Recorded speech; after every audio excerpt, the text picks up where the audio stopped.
The MacBook Neo is the kind of product I never expected Apple to make. At first glance, it almost feels anti-Apple. For years, the cheapest MacBooks have usually started at $999 aside from older models like the MacBook Air M1, which sometimes dropped as low as $699 during sales. But the MacBook Neo starts at just $599 for education users. That is a massive $500 less than the new MacBook Air M5. A price hike that should raise a lot of concerns, and honestly it does. But after spending time testing the MacBook Neo, I can say this clearly, it is the most complete laptop I have ever used under $600. It also beats every Windows laptop in its class, and it outclasses most Chromebooks too. For $599 you get a strong aluminum body, a bright and colorful 500 nit display, and a surprisingly fast A18 Pro chip that handles everyday tasks with ease. Web browsing, video playback, casual gaming, and day-to-day productivity all feel smooth. On top of that, the side speakers are far better than you would expect at this price. So what did Apple have to cut to make this happen? Where does the MacBook Neo stand in larger laptop market? And is it actually the right choice for you? Here is my full MacBook Neo review with the real pros and cons laid out clearly. The MacBook Neo is one of Apple's most interesting launches in years, and it arrives at an important time. With rising electronics costs, global memory shortages, traffics, and a general increase in living expenses, people are being forced to think harder before buying a new laptop. Apple is usually seen as a premium company that only makes expensive devices. That reputation is not entirely fair because products like Mac Mini M4 are among the best value computers you can buy. Still, the MacBook Neo is different. This is Apple entering the budget and mid-range laptop space in a serious way for the first time. That market is normally dominated by low-cost Chromebooks and affordable Windows 11 laptops, and now Apple is stepping into that fight on its own terms. And Apple is being very clear about one thing. The MacBook Neo is affordable, but it is not cheap in the bad sense. It is not a stripped down, weak or unpleasant MacBook. You still get a solid aluminum laptop that looks and feels premium, now available in 4 fresh colors that bring back some of the fun Apple used to have with its product lineup. You also get a bright and sharp Retina display with a 2408 by 1506 resolution, which is much better than the 1080p screens that are still common in this price range. The built-in speakers sound excellent, the 1080p webcam makes video calls look clean and sharp, and best of all, the MacBook Neo runs full macOS. That means you can run almost any Mac app you want. The only real concern is 8GB of unified memory, which can limit performance when you push multiple apps at once. Even so, for everyday tasks, I had no major problems using the machine, and that makes it especially appealing for students. The biggest surprise is still at the price. At $599, it is extremely hard to find a Windows laptop or Chromebook that matches the MacBook Neo in build quality, display quality, and overall performance. For students, the price can drop even further to $499, and at that point, it becomes a very easy recommendation. That said, there are compromises. The keyboard has no backlight, which makes it harder to use in dark rooms, and the 2 USB-C ports use older USB 3 and USB 2 technology instead of faster modern standards. Even with those compromises, Apple has made what is easily the best budget laptop you can buy in 2026. It may not be the absolute cheapest laptop available, but it is absolutely worth paying a little more for this level of polish and consistency. Windows laptop makers and Chromebook makers have been put on notice. The biggest selling point of the MacBook Neo is its price. Apple clearly worked hard to keep the cost as low as possible while still delivering something that feels like a real MacBook.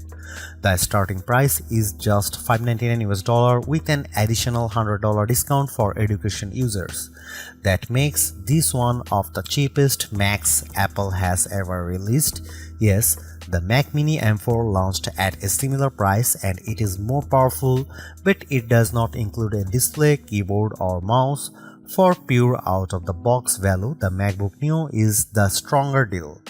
At the base price, you get a 13-inch Liquid Retina display, 8GB of unified memory and a 256GB SSD. Power comes from the Apple A18 Pro chip, which includes a 6-core CPU and a 5-core GPU. That chip first appeared in the iPhone 16 Pro in 2024, and using an older mobile chip instead of an M series chip is one of the key reasons Apple was able to bring the MacBook Neo to market at this price.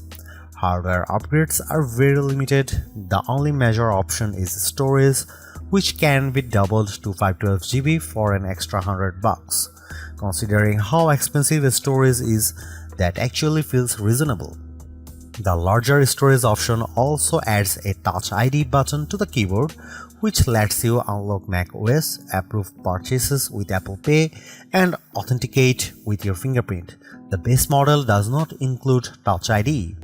At $599 US, the MacBook Neo goes directly against budget favorites like the HP Chromebook Plus 15.6-inch and the Acer Aspire Go 15. That is a huge shift because it is rare to say a MacBook is competing in that exact segment.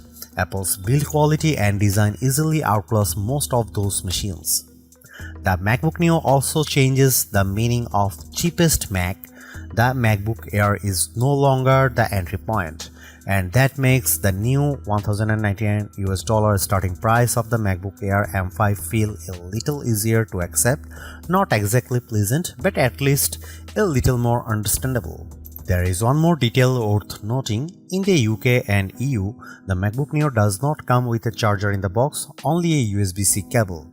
That follows a pattern we have already seen with other devices, and it is likely meant to reduce e-waste.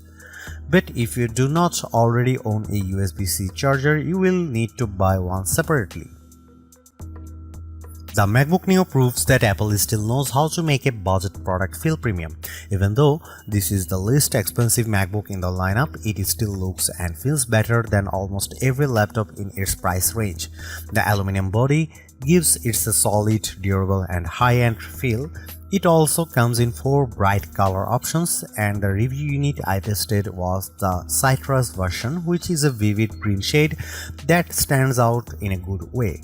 I also saw the color at the launch event. Silver is the classic Mac look, blush is a soft pink tone, and indigo is a deep blue. These colors feels fun without looking childish. That said, the aluminum build does mean the MacBook Neo is not quite as light as you might expect. At 2.7 pounds or 1.23 kg, it weighs the same as a MacBook Air. That is still portable, but students carrying it around all day may notice the weight. It is also slightly thicker than the Air. Apple has also matched the keyboard color to the laptop's finish, which gives the MacBook Neo a more unified and polished appearance. Apple describes it as a more colorful MacBook, and that is a fair description. One of the main differences between the base model and the higher storage version is Touch ID. If you buy the 512GB version, you get a Touch ID button on the keyboard that makes logging in, authorizing installs, using Apple Pay, and managing passwords much easier. It is a shame that Apple limited this to the more expensive model because biometric security is extremely convenient and is already common in many budget Windows laptops. The base model instead gives you a plain lock button, which is much less useful. The keyboard itself feels comfortable and responsive, just like the Magic keyboards on more expensive Macs. But it misses one major feature: backlighting. On other MacBooks, the keys light up in dark environments, which makes typing much easier in classrooms, libraries, or at night. Without that lighting, the MacBook Neo becomes more difficult to use when the room is dim. That is probably the biggest design compromise Apple made to hit the lower price. It is not a deal breaker, but it is hard to ignore. Along the left side, you get 2 USB-C ports These also handle charging. Since there is no MagSafe 3 here, the ports look normal, but they are not equal. The rear port uses USB 3 speeds, which reach up to 10 Gbps. That is fine, the most accessories, but it is much slower than the Thunderbolt 4 and Thunderbolt 5 ports on more expensive MacBooks. You can still connect a USB-C monitor and run it at 4K 60Hz, which is good. The second USB-C port is much slower because it uses USB 2 technology.